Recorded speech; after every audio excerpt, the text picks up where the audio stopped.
اس عاجز کو اللہ رب العزت نے اپنی رحمت سے شاید 50 سے زیادہ ملکوں میں دین کی نسبت سے سفر کرنے کی توفیق بخشی۔ مجھے اپنی زندگی میں کوئی جگہ ایسی نہیں ملی کہ جہاں یہ عاجز پہنچا ہو اور وہاں پہلے ہی علماء دیوبند کا کوئی نہ کوئی روحانی فرزند بیٹھا کام کرتا نہ نظر آئے۔ اللہ کے ہاں کیا قبولیت ہے۔ کوہسار یہاں دب جاتے ہیں، طوفان یہاں رک جاتے ہیں، اس کاخ فقیری کے آگے شاہوں کے محل جھک جاتے ہیں۔ یہ علم و ہنر کا گہوارہ تاریخ کا وہ شہ پارا ہے، ہر پھول یہاں ایک شعلہ ہے، ہر سرو یہاں مینارہ۔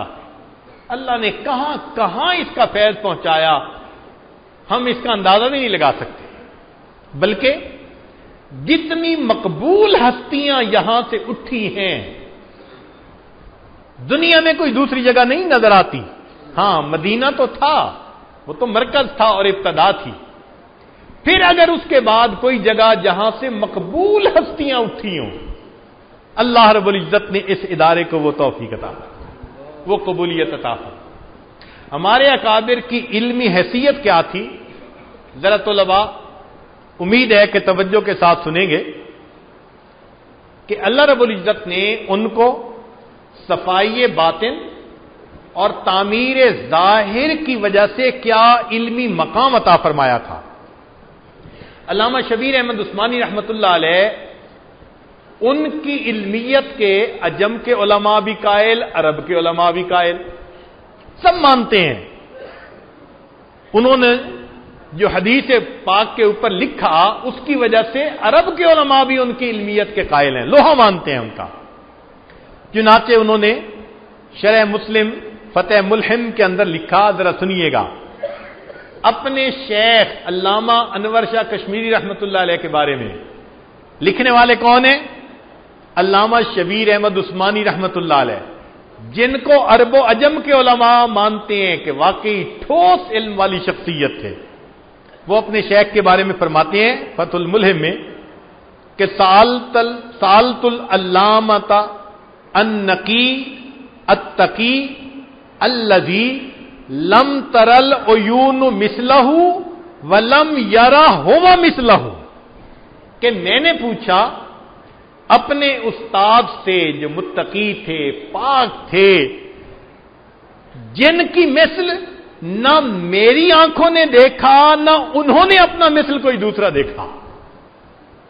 اللہ اکبر۔ الذی لم ترل عیون مثلہ ولم یرا ہوا مثلہ ولو کان فی سالف الزمان لکان لہ شان فی طبقۃ اہل العلم عظیم وہو سیدنا و مولانا الانور الکشمیری رحمت اللہ تعالی علیہ۔ کتنے عظیم الفاظ انہوں نے کہے۔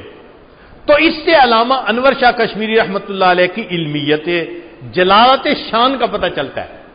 اب یہ علامہ انور شاہ کشمیری رحمت اللہ علیہ آگے لکھتے ہیں، فرماتے ہیں کہ ابن نجیم المصری جو صاحب بحر رائق ہیں فرماتے ہیں افقہ عندی من الشامی۔ علامہ انور شاہ کشمیری رحمت اللہ فرماتے ہیں کہ ابن نجیم وہ میری نظر میں علامہ شامی رحمت اللہ علیہ سے زیادہ بڑے فقیہ تھے، لأن امارات الفقہ تلوہ منہ، اس لیے کہ فقہ کی شان نور چمکتا نظر آتا ہے ان کی عبارات سے۔ وَكَذَلِكَ شاہ عبد العزیز المحدث الدہلوی، اور ایسے ہی شاہ عبد العزیز محدث دہلوی وہ بھی میری نزدیک علامہ شامی سے زیادہ فقیہ تھے۔ وَكَذَلِكَ شیخ مشائخنا رشید احمد کنکوہی افقہ عندی من الشامی، اور میری نزدیک علامہ جو ہے رشید احمد گنگوہی رحمت اللہ علیہ علامہ شامی رحمت اللہ علیہ سے زیادہ فقیہ تھے۔ یہ کومنٹس کوئی عام بندہ نہیں دے رہا، یہ کومنٹس علامہ انور شاہ کشمیری رحمت اللہ علیہ، اور علامہ انور شاہ کشمیری رحمت اللہ علیہ کے متعلق علامہ شبیر احمد عثمانی ایسی بات کر رہے ہیں۔ تو سوچئے اللہ رب العزت نے ان کو کیا علمی شان عطا فرمائی ہوگی۔ اسی لیے حضرت حاجی امداد مہاجر مکی رحمۃ اللہ علیہ نے ضیاء القلوب میں لکھا کہ جو لوگ مجھ سے تعلق رکھتے ہیں وہ مولوی قاسم اور مولوی رشید احمد کو میری جگہ بلکہ مجھ سے اعلیٰ سمجھیں اور ان کے وجود کو غنیمت سمجھیں، اب ایسے لوگ پیدا نہیں ہوتے۔ اللہ اکبر کبیرہ۔ حاجی صاحب کا ایک اور قول ہے، فرماتے ہیں کہ جس طرح شمس تبریز کی زبان مولانا روم بنے، ایسے ہی مولوی قاسم میری زبان ہے، جو معارف میرے قلب پر وارد ہوتے ہیں اللہ تعالیٰ ان کو مولوی قاسم کی زبان و قلم سے ادا کروا دیتے ہیں۔ اب اگلی بات اور سنیے، حضرت نونوتوی رحمۃ اللہ علیہ شاہ جہان پور گئے مباحثہ کے لیے، جہاں مختلف مذاہب کے لوگ آئے ہوئے تھے اور ہر ایک نے اپنے مذہب کی صداقت کو ثابت کرنا تھا۔ تو حضرت نونوتوی رحمۃ اللہ علیہ نے الحمدللہ دین اسلام کی صداقت کو ایسا واضح کیا کہ سب لوگوں نے مانا کہ واقعی ان کی بات سب سے زیادہ اعلیٰ۔ جب انہوں نے مذاہب باطلہ کا بطلان ثابت کر دیا اور حضرت گنگوئی رحمۃ اللہ علیہ کو اس کی کامیابی کا علم ہوا تو حضرت گنگوئی رحمۃ اللہ علیہ کی آنکھوں میں آنسو آ گئے۔ پوچھا حضرت رو کیوں پڑے کامیابی کی بات سن کے؟ تو حضرت گنگوئی رحمۃ اللہ علیہ نے فرمایا کہ مجھے لگتا ہے کہ میرا دوست اب مجھ سے جدا ہو جائے گا، میرا دوست اب مجھ سے جدا ہو جائے گا۔ اور پھر فرمایا کہ اسے جس کام کے لیے اللہ نے پیدا کیا تھا وہ کام انہوں نے کر دیا، اللہ کی شان کے اسی سال حضرت مولانا قاسم رحمۃ اللہ علیہ کی وفات ہو گئی۔ یہ تو اللہ رب العزت کی طرف سے قبولیت تھی ان حضرات کی۔ اب ذرا حضرت گنگوئی رحمۃ اللہ علیہ کے بارے میں سن لیجئے، ان کے بارے میں بزرگ کیا فرماتے تھے۔ چنانچہ سائیں توکل شاہ امبالوی مجذوب تھے، وہ حضرت گنگوئی رحمۃ اللہ علیہ کے بارے میں فرمایا کرتے تھے کہ میں نے ان کو مجلس نبوی میں مسند افتاح پر فائز بیٹھے دیکھا ہے۔ یہ توکل شاہ امبالوی رحمۃ اللہ علیہ فرماتے تھے۔ میاں عبد الرحیم پانی پتی، میاں عبد الرحیم ولایتی، وہ فرماتے تھے حضرت مولانا رشید احمد گنگوئی رحمۃ اللہ علیہ کے بارے میں کہ اس شخص کا قلم عرش الہی کو دیکھ کر چلتا ہے، یہ الفاظ کہتے ہیں۔ حضرت مولانا فضل الرحمان گنج مراد آبادی رحمۃ اللہ علیہ، وہ بھی صاحب کشف بزرگ تھے، اور ان کا کشف اتنا معروف تھا کہ ایک مرتبہ مولانا عبدالحی رحمۃ اللہ علیہ ان کی خدمت میں حاضر ہوئے اور سفر میں کثر پڑی تو ان کے پاس پہنچے تو بغیر بتائے ان کو پتا چلا کہ نماز کیسی پڑھی اور ڈانٹ پڑی۔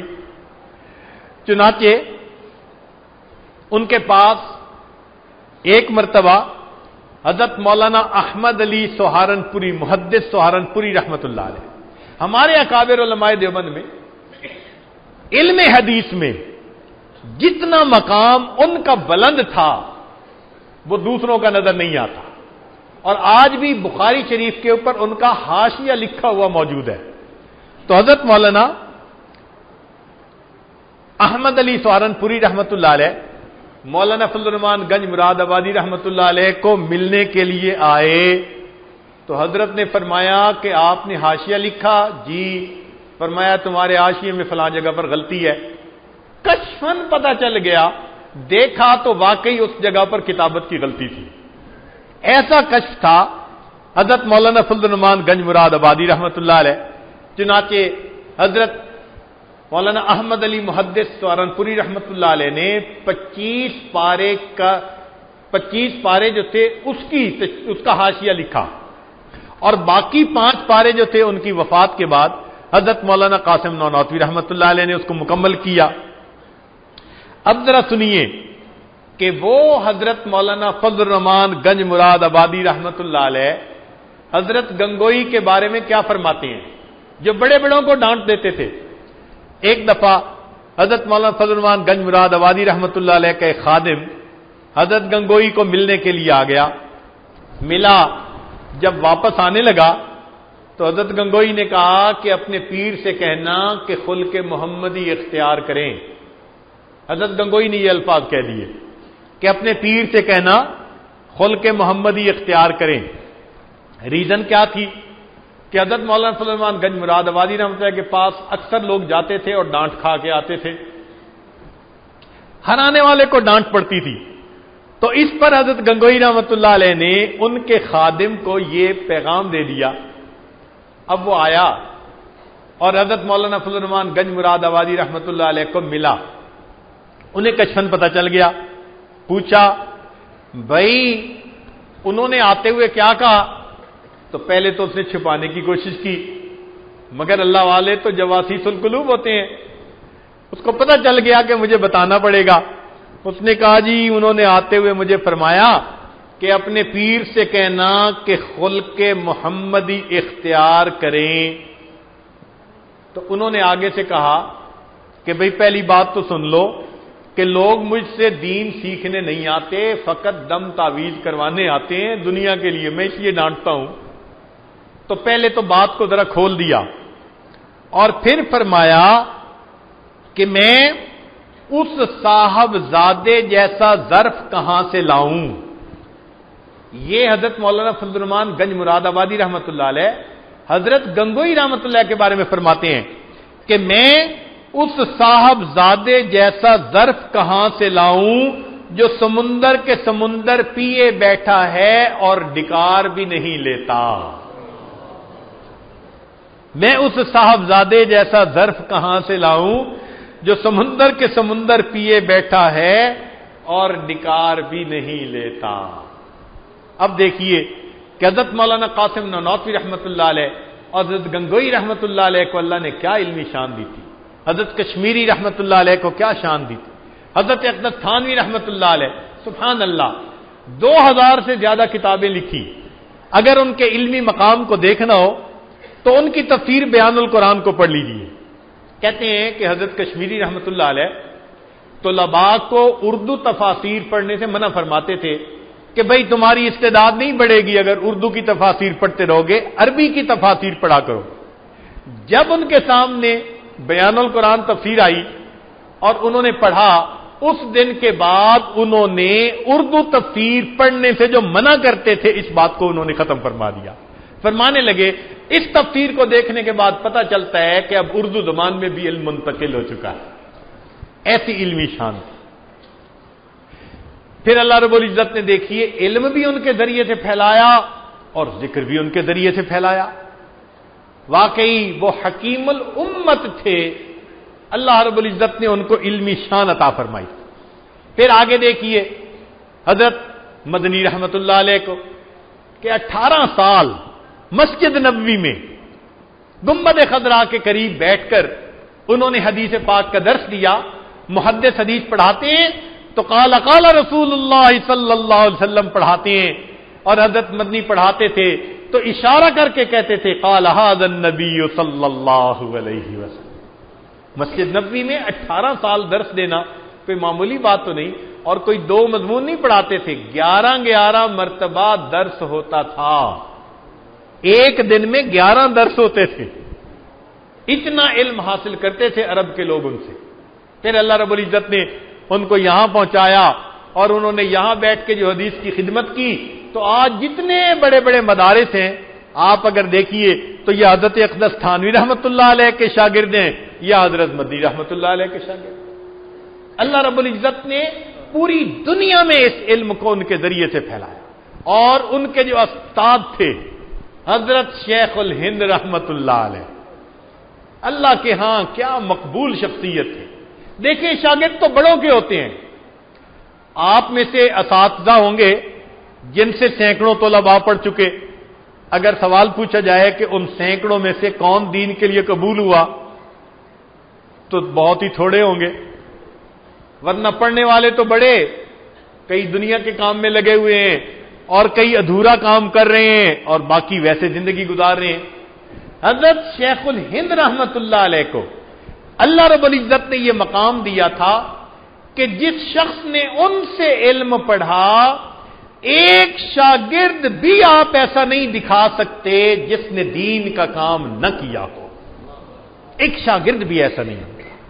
یہ قبولیت ہوتی ہے اللہ کے ہاں کہ ان کی شاگردی میں جتنے طلباء نکلے سب کے سب دین کا کام کرنے والے. یہ کیا وجہ تھی؟ یہ اللہ رب العزت کے ان کے اوپر رحمت تھی، ان کا اخلاص تھا. وہ حضرت شیخ الہند رحمت اللہ علیہ، ان کی عاجزی کے واقعات وہ آپ ان کے حالات زندگی میں پڑھتے ہی رہتے ہیں. ہاں ایک بات بتاتا ہوں کہ ان کو بھی اپنی قبولیت کی کتنی فکر لگی رہتی تھی. ذرا توجہ فرمائیے. استقامت اتنی تھی، جب حضرت شیخ الہند رحمت اللہ علیہ کی وفات ہوئی تو حضرت مدنی رحمت اللہ علیہ کلکتہ گئے ہوئے تھے. وہاں سے ان کو خبر ملی اور وہ اپنے شیخ کی نماز جنازہ میں شرکت کے لیے واپس تشریف لائے. جب جنازہ ادا ہو گیا تو جو غسل دینے والا تھا اس نے پوچھا کہ جی میں نے شیخ الہند رحمت اللہ علیہ کی کمر کے اوپر نشانات دیکھے ہیں، وہ نشان عام نہیں ہوتے، پتہ نہیں یہ کیسے نشان تھے، ذرا پتہ کریں. گھر والوں سے پتہ کیا تو گھر والوں کو بھی پتہ نہیں تھا کہ حضرت کی عادت تھی کہ گھر میں بھی ہمیشہ بنیان پہنے رہا کرتے تھے. اب حیرانی اور بڑھ گئی تو کسی نے حضرت مدنی رحمت اللہ علیہ سے پوچھا کہ حضرت آپ کو معلوم کہ شیخ الہند رحمت اللہ علیہ کی پشت پر یہ نشان کیسے؟ تو حضرت مدنی رحمت اللہ کی آنکھوں میں آنسو آ گئے.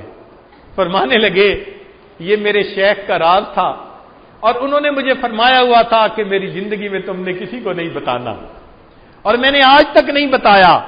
اب چونکہ وفات پا چکے اس لیے اب میں یہ بتاتا ہوں کہ جب ہم مالٹا میں قید تھے اس وقت فرنگی نے ایک مرتبہ شیخ الہند رحمت اللہ علیہ کو بلایا اور فرمایا کہ تم یہ کہو کہ تم ہمارے ساتھ ہو. حضرت نے فرمایا میں نہیں کہہ سکتا. تو اس نے انگارے گرم کروائے، آگ جلوائی اور کہا کہ تمہیں ان انگاروں پر لٹاؤں گا، ان انگاروں پر لٹاؤں گا. حضرت نے فرمایا میں نہیں کہہ سکتا. انگاروں پر لٹایا گیا، پیچھے زخم ہوئے، بدن جلا، یہ وہ زخموں کے نشان ہیں. اور جب اس سزا دینے کے بعد حضرت کمرے میں آئے تو رات کو سویا نہیں جا رہا تھا، بیٹھے تھے. ہم شاگرد تھے، ہم سے حضرت کی یہ تکلیف برداشت نہیں ہوتی تھی. تو ہم نے اس وقت عرض کیا کہ حضرت آخر امام محمد رحمت اللہ علیہ نے کتاب الحیل لکھی، حیلہ ہے نا شریعت کے اندر جائز، اپنی جان بچانے کے لیے تو انسان کچھ نہ کچھ کر سکتا ہے. آپ کوئی ذو معنی لفظ بول دیں کہ جس سے جان بھی چھوٹ جائے اور یہ ظالم ہٹ بھی جائیں، جان بچانے کے لیے تو اجازت ہوگی. فرمانے لگے جب میں نے یہ الفاظ کہے تو حضرت شیخ الہند رحمت اللہ علیہ نے فرمایا مدنی کیا سمجھتے ہو، میں روحانی بیٹا ہوں حضرت بلال کا، میں روحانی بیٹا ہوں حضرت خبیب کا، میں روحانی بیٹا ہوں امام مالک رحمت اللہ علیہ کا، میں روحانی فرزند ہوں امام اعظم رحمت اللہ علیہ کا، میں روحانی بیٹا ہوں شاہ ولی اللہ محدث دہلوی رحمت اللہ علیہ کا. حسین احمد یہ میرے جسم سے جان نکال سکتے ہیں، یہ میرے دل سے ایمان کو نہیں نکال سکتے. ایسی اللہ نے ان کو استقامت عطا فرمائی تھی. وہ حضرت شیخ الہند رحمت اللہ علیہ، ان کی اب بات سن لیجئے کہ ایک مرتبہ وہاں کے جو افسران تھے انہوں نے فیصلہ کیا ان کو پھانسی دو، قصہ سمیٹو. جب حضرت کو پھانسی کی خبر ملی تو حضرت کی آنکھوں میں آنسو، بہت رو رہے ہیں، زارو قطار رو رہے ہیں. شاگرد حیران ہیں کہ حضرت اس موقع پہ تو خوش ہونا چاہیے تھا، پھانسی لٹکا دیں گے، جان چھوٹ جائے گی، مقصد زندگی پورا ہو جائے گا. مگر ہم دیکھ رہے تھے کہ شیخ الہند رحمت اللہ علیہ کے چہرے پہ خوف ہے اور زارو قطار آنسو گر رہے ہیں. تو پھر ہم 2-3 شاگرد قریب ہوئے، ہم نے کہا حضرت یہ پھانسی کی خبر تو خوشی کی خبر ہے، آپ کیوں گھبرا رہے ہیں، کیوں رو رہے ہیں؟ فرمانے لگے حضرت نے آنکھ اٹھا کر دیکھا، آنکھوں میں سے آنسو ٹپکے. فرمانے لگے حسین احمد میں موت سے نہیں ڈر رہا، مجھے اللہ کی شان بے نیازی رلا رہی ہے، وہ کبھی کبھی بندے کی جان بھی لے لیا کرتا ہے اور قبول بھی نہیں کیا کرتا، میں اس پہ رو رہا ہوں کہ کہیں میرے ساتھ ایسا نہ ہو کہ جان بھی لے لے اور قبول بھی نہ کرے۔ ان کو اللہ کی شان بے نیازی رلاتی تھی، اور واقعی جس کو پتا ہو کہ وہ کتنی بے نیاز ذات ہے وہ ہمیشہ روتا ہے، ہمیشہ اللہ سے مانگتا ہے۔ یہی وجہ تو تھی صدیق اکبر عنہ رویا کرتے تھے، عائشہ صدیقہ عنہا رات کو رویا کرتی تھی، عمر ابن خطاب رویا کرتے تھے، حضرت علی عنہ رویا کرتے تھے، ان سب حضرات کو اللہ کی شان بے نیازی رلایا کرتی تھی۔ وہ ڈرتے تھے کہ پتہ نہیں انجام آخر میں ہمارے ساتھ کیا ہوگا، کرتے بھی تھے اور ڈرتے بھی تھے۔ کیا کیا نہ اپنے زہد و اطاعت پہ ناز تھا، بس دم نکل گیا جو سنا بے نیاز ہے۔ اگر بندے کو یہ یقین ہو جائے کہ وہ ذات بے نیاز ہے، کوئی اپنی علمیت پہ فخر نہیں کر سکتا، کوئی اپنے آپ کو بڑا نہیں سمجھ سکتا، اس لیے کہ بے نیاز ذات کے ساتھ معاملہ ہے۔ ہماری عبادتیں کیا ہے، ہماری جو ہے وہ ہماری علمی کوششیں کیا ہے۔ حضرت عبداللہ ابن مبارک رحمت اللہ علیہ حدیث کا درس دیتے تھے، ایک وقت میں کتابوں میں لکھا ہے 40,000 طلباء ان سے حدیث مبارکہ پڑھا کرتے تھے ایک وقت میں۔ شیخ حدیث مولانا زکریا رحمت اللہ علیہ نے لکھا کہ ان کے حدیث سن کر جو آگے مکبر تھے ان کی تعداد 1100 ہوتی تھی، مکبر 1100 تھے تو مجمع کتنا ہوگا؟ 50 ہزار آدمیوں کا مجمع ایک وقت میں حدیث پڑھنے لگا ہے۔ ان کے بارے میں آتا ہے جب آخری وقت آیا شاگردوں کو فرمایا مجھے چارپائی سے اٹھا کے زمین پہ لٹا دو۔ شاگردوں نے حکم کی تعمیل کی مگر ان کی چیخ نکل گئی، کیوں کہ عبداللہ ابن مبارک رحمت اللہ علیہ اپنے رخسار کو زمین سے رگڑنے لگے اور اپنی داڑھی کو پکڑ کے کہنے لگے اللہ عبداللہ کے بڑھاپے پر رحم فرما، نہیں کہا میں محدث ہوں، نہیں کہا میں بڑا استاد ہوں، نہیں کہا میں نے ہزاروں کی زندگی بدلی، کوئی عمل اللہ کے سامنے پیش نہیں کیا۔ وہ جانتے تھے عمل پیش نہیں کر سکتے، عمل پیش نہیں کر سکتے۔ کیا کیا؟ بس اپنی داڑھی کو پکڑا، اپنے سفید بالوں کو پیش کیا، اللہ عبداللہ کے بڑھاپے پر رحم فرما دیجیے۔ ہمارے اکابر کو اللہ کی شان بے نیازی رلایا کرتی تھی۔ ہمیں بھی چاہیے جو کچھ ہم یہاں کر رہے ہیں بس اللہ سے قبولیت کی دعا مانگیں کہ میرے مالک ہمارے بڑوں کو بھی آپ نے قبول کیا، ہم ظاہری نسبت تو علمی رکھتے ہیں، اللہ ہمیں حقیقت میں بھی ان کا روحانی پیش جو ہے وہ ان کا روحانی وارث بنا دیجیے۔ اللہ سے یہ دعا مانگنی پڑے گی، تب جا کے وہ نسبت منتقل ہوگی، تب جا کے سینے میں وہ نور آئے گا جب ہم اللہ سے مانگیں گے۔ اس کی شان بے نیازی عجیب ہے، عمل کرنے والے غرور نہیں کر سکتے اور بے عمل مایوس بھی نہیں ہو سکتے۔ یہ بھی عجیب بات ہے کہ جب معاملہ قبولیت کا ہے تو پھر اللہ کے سامنے مانگیں، آج ہی کریں کہ اللہ عام جیسے بھی ہیں بس آپ قبول فرما لیجئے۔ معاملہ تو قبولیت کے اوپر ہے۔ چنانچہ ایک نوجوان لڑکی تھی، اس کو دلہن بنایا جا رہا تھا، تو جب اس کو سب زیورات پہنا دیے گئے، کپڑے سجا دیے گئے تو کسی نے تعریف کر دی، تم بڑی خوبصورت لگ رہی ہو۔ جب تعریف کرنے والی نے تعریف کی تو دلہن کی آنکھوں میں آنسو آ گئے، تو وہ گھبرا گئی کہ میں نے کوئی اگر غلط بات کر دی تو معاف کر دیں۔ تو دلہن نے کہا کہ نہیں، تم اتنا میرے حسن کی تعریفیں کر رہی تھی، میرے ذہن میں یہ خیال آ گیا کہ جس خاوند کے لیے تم مجھے تیار کر رہی ہو، تم تو اتنی تعریفیں کر رہی ہو کہ میں خوبصورت لگ رہی ہوں، اگر میں اس کے پاس پہنچی اور اسے پسند نہ آئی تو تمہاری تعریفیں میرے کس کام کی۔ اور بات تو ایسی ہے، لوگ دنیا میں عالم کہہ دیں، حدیث کا استاد کہہ دیں، فقہ کے جو ہے نا استاد کہہ دیں، صوفی کہہ دیں، پیر کہہ دیں، جو مرضی کہہ دیں، بھائی لوگوں کی تعریفیں تو اپنی جگہ، اگر اللہ رب العزت کے ہاں ہم پیش ہوئے اور وہاں قبولیت نہ ہوئی تو لوگوں کے یہ الفاظ ہمیں کیا کام آئیں گے؟ تو معاملہ تو قبولیت پہ ہے نا.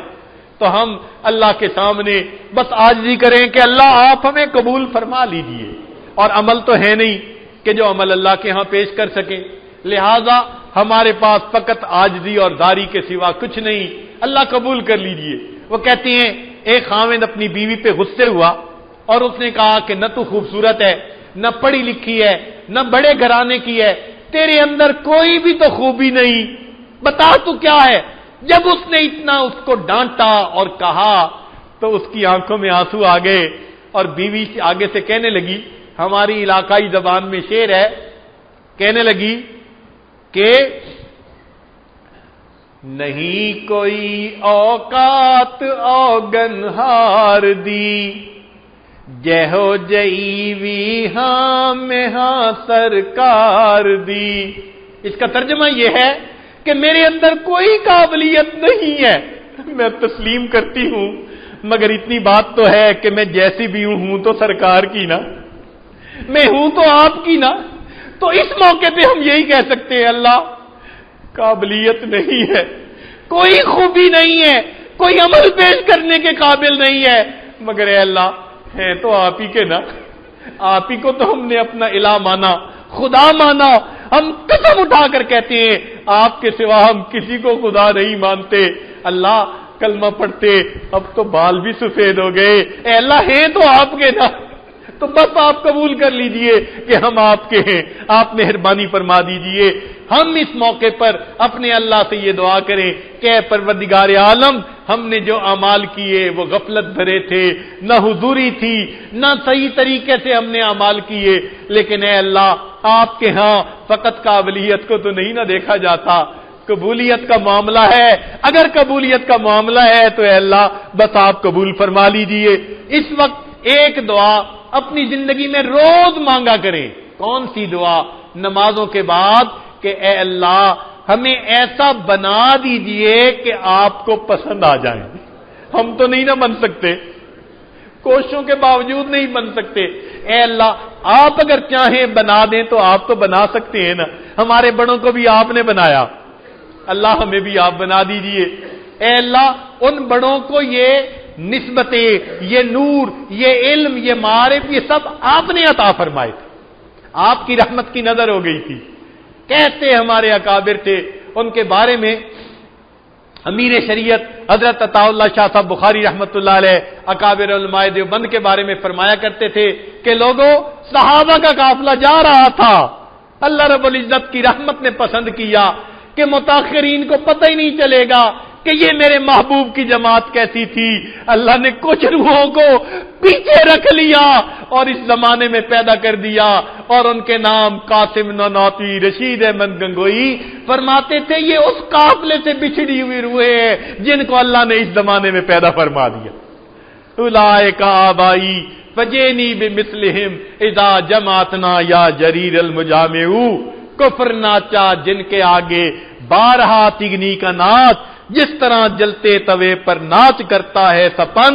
ان میں قاسم ہو کہ انور شاہ کے محمود الحسن، سب کے دل تھے درد مند اور سب کی فطرت ارجمند. اللہ تعالی ہمیں ان کا روحانی جانشین وارث بننے کی توفیق عطا فرمائے.